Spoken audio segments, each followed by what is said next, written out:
voit quand même la contradiction entre l'existence d'un supposé Dieu et du mal. Vu que c'est Dieu qui en gros est responsable en quelque sorte du mal, il a laissé le mal apparaître avec le choix de laisser place au hasard. Le hasard, ça implique tout du moins, je dirais, un manque de puissance, même s'il est voulu, puisqu'on n'est plus maître de la situation. Il ne peut pas être bon et tout puissant vu qu'il y a du mal. Ouais, voilà. C'est ça que tu veux dire. Et surtout avec le hasard, comment être tout puissant quand il y a du hasard, quoi. Même si c'est un choix, là il y a quand même un moment avant d'accepter ça. Il y a un livre assez connu dans le monde des philosophes en tout cas qui s'appelle Le concept de Dieu après Auschwitz. Donc c'est un philosophe qui s'interroge en disant bon, après la Shoah, la catastrophe quand même gravissime, et il dit, et d'ailleurs les Juifs en général disent pourquoi Dieu a permis ça.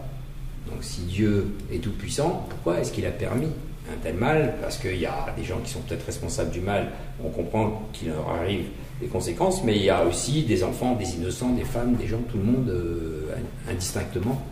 Il dit faut en quelque sorte en effet restreindre l'idée de la toute-puissance de Dieu par rapport au fait du mal, ou en tout cas il n'est pas intelligible pour nous.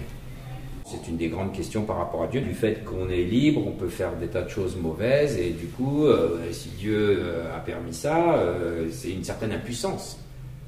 D'ailleurs, ce philosophe, Jonas, là, il dit que dans la pensée juive, notamment ce qu'on appelle la Kabbale, il y a une théorie du Tzimtzum, c'est Dieu, à partir du moment où il a créé le monde et il a rendu l'homme libre, eh bien, forcément, pour que l'homme soit libre, eh bien, il est obligé de se retirer du champ de la liberté de l'homme, et finalement, du coup, le mal s'introduit et il n'y peut rien.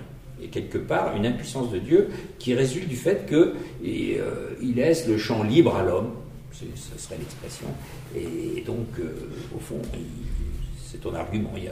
Si Dieu existe, en tout cas, il se donne lui-même une certaine impuissance. Donc, il y a quand même à considérer deux catégories de mal. Il y a le mal métaphysique, c'est-à-dire la négation du bien dans toute son ampleur. On a vu qu'il y avait un bien métaphysique, l'être en tant qu'être, et en tant qu'être, il est aussi bon. Eh bien, il y a un mal métaphysique, c'est-à-dire quelque chose qui atteint les êtres dans leur être même, indépendamment de la question morale. Par exemple, dans la nature, il y a des accidents. Même chez les animaux, il peut y avoir un animal qui naît avec une patte en moins, ou des choses comme ça. Bon, c'est dû à quoi, ce mal? C'est un mal. Un animal est fait pour avoir 4 pattes, mettons un chien ou un chat, il en a 3, c'est un mal, on est d'accord. Mais c'est pas un mal moral, personne n'est responsable. Qu'est-ce qui est responsable? Le hasard. C'est le hasard qui est la cause. Pas exactement dire que le hasard est responsable. Mais justement, qu'est-ce qui fait que le hasard a pu jouer là-dedans? D'où ça vient? Parce que là, si on remonte, ce serait Dieu responsable, parce que c'est Dieu qui a créé le hasard. Il n'a pas créé exactement le hasard. Il a créé quelque chose qui obéit au hasard, si on veut. La vie. La vie, et avant même la vie. Ça commence par quoi? La matière, oui. La matière.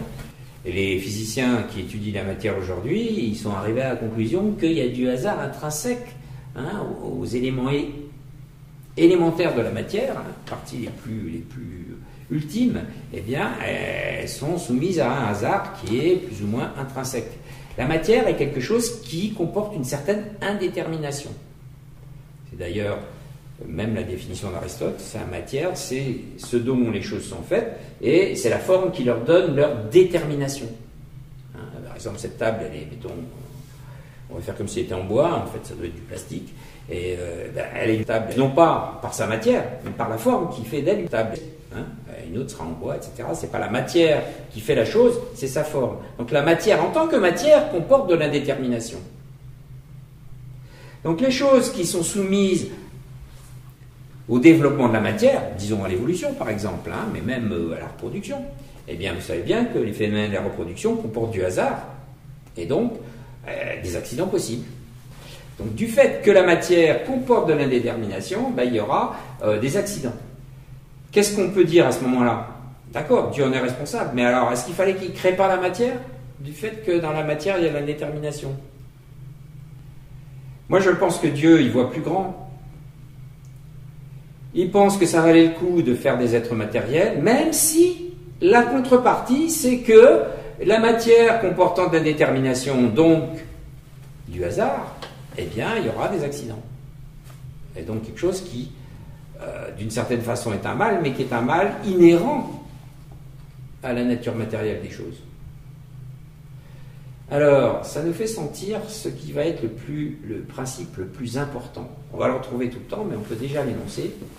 Dieu ne permet jamais un mal qu'en vue d'un plus grand bien. Certes, c'est un mal que la matière comporte du hasard et des accidents. Mais, étant donné le plus grand bien que sont les êtres matériels qui vont pouvoir se développer, la vie qui va apparaître, et l'intelligence et tout ce qu'on voudra, eh bien, ça valait la peine de créer les choses matérielles. Donc certes, il y a des contreparties, on va dire, mais que ces contreparties sont justifiées par un plus grand bien. D'accord, mais dans ce cas-là, on ne peut toujours pas dire qu'il ne retrouve pas sa surpuissance. Enfin, alors, je sais pas comment c'est une bonne question, et voilà ce qu'on dit en théologie. Je suis obligé d'aller un peu sur le terrain de la théologie. Quand on parle de Dieu, si on veut en parler de façon appropriée, souvent la philosophie est un peu courte, parce qu'elle sait qu'il y a une cause première, mais il y a beaucoup de choses qu'elle ne peut pas dire. En théologie, en tout cas dans la révélation chrétienne, Dieu parle de lui-même en quelque sorte, donc il nous en dit un peu plus long. Les théologiens disent qu'en Dieu, il faut considérer deux choses. Sa puissance absolue et sa puissance ordonnée. C'est-à-dire, il est tout puissant, d'accord, mais si, dans sa toute-puissance, il décide de créer quelque chose qui va être sujet à des accidents, comme la matière, eh bien, on dira que de puissance ordonnée, il accepte, en quelque sorte, si on veut, de limiter sa puissance. C'est pas par impuissance. C'est un petit peu comme un parent qui veut élever ses enfants. Bon, s'il veut que ses enfants grandissent dans la liberté, il va falloir qu'il leur laisse une certaine marge de liberté et que de temps en temps, ils fassent des fautes ou des erreurs. C'est pas moins, parce qu'il y a des parents qui veulent pas que leurs enfants fassent des erreurs. Alors ils vont être absolument stricts, vont leur laisser aucune marge de liberté, ils vont nier le développement de l'enfant. On va pas dire que les parents qui empêchent la liberté de leurs enfants sont plus puissants que ceux qui leur laissent la liberté. Donc, certes, on peut dire que c'est une limite. Ces accidents de la matière sont une limite à la puissance de Dieu, mais c'est une limite à sa puissance absolue, mais ce n'est pas une limite à sa puissance ordonnée, c'est-à-dire c'est une limite qu'il accepte délibérément. Ce n'est pas par impuissance.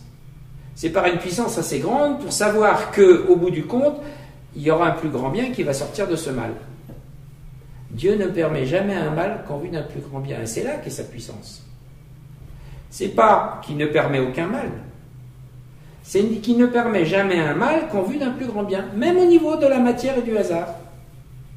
Étant donné qu'il est inévitable que si la matière est indéterminée, il y ait des accidents, au sens propre, les accidents de la matière ne sont pas vraiment des maux. Par exemple, le lion mange la gazelle, bon, c'est un mal pour la gazelle. Mais étant donné l'ordre de la nature, c'est pas un mal dans l'ordre de la nature. Parce que l'ordre de la nature fait que, bon, bah, y a des animaux qui mangent les autres. Oui, mais ça on appelle, c'est pas un mal au sens propre. J'ai pas abordé le mal moral pour l'instant, je suis dans le mal métaphysique, c'est-à-dire mal dans toute son ampleur, pour éliminer, justement. C'est pas vraiment des mots. Au fond, ce qu'on appelle le mal métaphysique, au bout du compte, c'est des limites de la nature, mais ces limites ne sont pas au total un mal. Parce que c'est pas la privation d'un bien dû. C'est pas vraiment un bien dû à la gazelle de ne pas mourir. Toutes les gazelles vont mourir. Donc c'est pas un bien dû que cette gazelle-là va mourir croquée par un lion. C'est pas un bien dû. On peut avoir un autre point de vue. Il y a des gens qui rêvaient d'un paradis où, c'est dans la Bible, que le lion et la gazelle étaient ensemble et mangeaient de l'herbe tous les deux. Mais alors c'est un mal pour l'herbe. C'est un mal d'un point de vue, mais en tout cas, supposer que ce soit un mal, c'est un mal en vue d'un bien plus grand qui est l'ordre général de la nature. Bon, enfin, moi je pense que ça pose pas vraiment de grandes questions. Enfin, il y a des gens à qui ça pose question. Oui. Dans ce cas-là, si on extrapole aux hommes, ils se tuent les uns les autres. De toute façon, ils vont mourir. Et dans la vie, c'est la loi du plus fort, quoi qu'il arrive, et la cohabitation. Ça implique forcément le jeu des passions, des désirs entre les hommes, et pour leur cohabitation, il est nécessaire qu'il y ait des mésententes.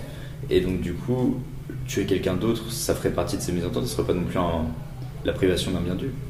Alors, c'est pas idiot, mais c'est peut-être pas tout à fait vrai quand même. Donc on va aborder la question du mal moral.